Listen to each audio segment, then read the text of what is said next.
Hello! I've got 2 plates of food here for you to have a look at. I wonder which one you would prefer.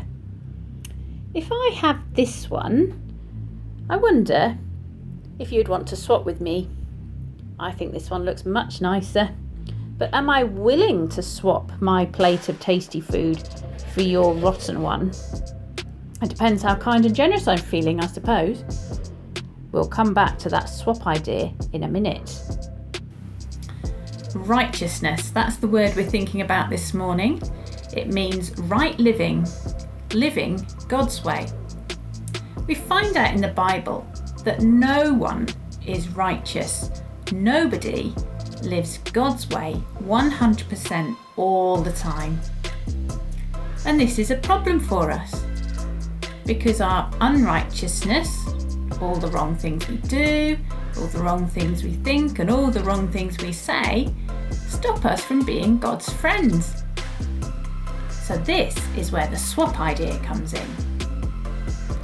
At the cross, when Jesus willingly died, he took our wrong, our sin, on himself, and he paid the price that God asks for it.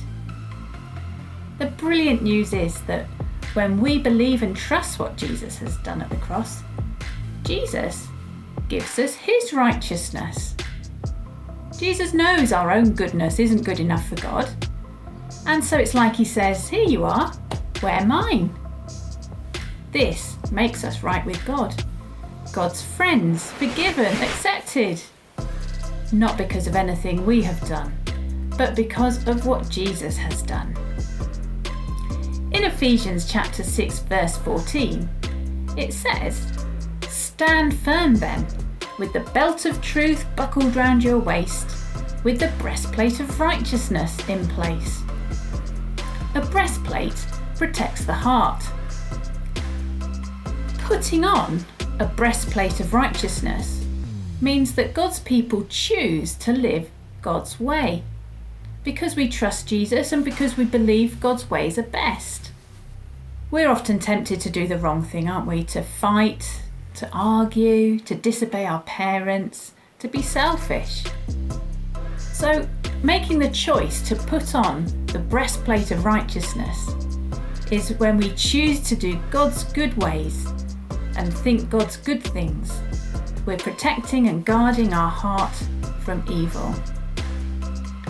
So, stand firm then, with the belt of truth buckled round your waist, with the breastplate of righteousness in place.